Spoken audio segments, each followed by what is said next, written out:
ظہیر الدین بابر کا نام تاریخی کاغذات میں بڑا روشن ہوتا ہے۔ ان کی داستان 15ویں صدی کی شروع میں آغاز ہوتی ہے جب وہ افغانستان کے کابل شہر میں پیدا ہوئے۔ ظہیر الدین بابر کا مقام دنیا کی تاریخ میں بہت اہم ہے کیونکہ وہ مغربی ایشیائی تاریخ کے ایک بڑے رہنما تھے جنہوں نے بھارت میں مغل سلطنت قائم کی۔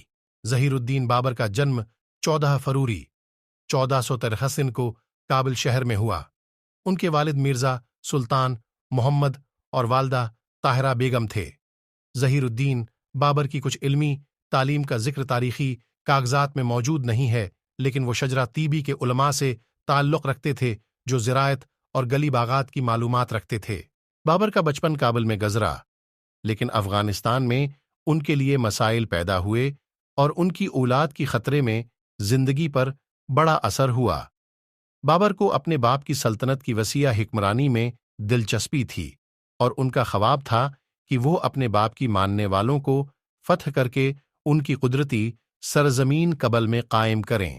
1504 میں جب بابر صرف 16 برس کے تھے، انہوں نے کابل کے سلطنت کی مخالف فوجوں کے خلاف لڑائی میں شامل ہو کر کامیابی حاصل کی۔ ان کا اندیشہ اور فوجی دانائی نے ان کو کامیابی کی راہ میں آگے بڑھنے کا موقع دیا۔ بابر کی حکمرانی کا آغاز ہوتے ہی انہوں نے کئی علاقوں کی فتح کی اور اپنی حکومت کو مضبوط بنانے کی کوشش کی۔ انہوں نے چند برسوں کے دوران بھارت کی طرف حملہ کیا اور 1526 میں پانی پت کی لڑائی میں ابراہیم لودھی کی فوج کو شکست دی۔ اس فتح نے بابر کو بھارت میں مغل سلطنت قائم کرنے کی راہ دکھائی اور انہوں نے دہلی کو اپنی راجدھانی بنا لیا۔ بابر کی حکومت میں انہوں نے اقوام کے درمیان مختلف ترتیبات اور منصوبے قائم کیے جو کہ ان کے بعد کے مغل بادشاہوں کی حکومت میں بھی استمراری رہے۔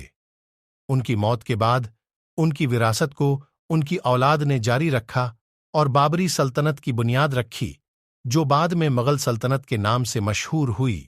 ظہیر الدین بابر کی کہانی ایک عام انسان کی محنت، جدیدیت پسندی اور شجاعت کی مثال ہے جو نے اپنے خوابوں کو حقیقت میں تبدیل کرنے کے لیے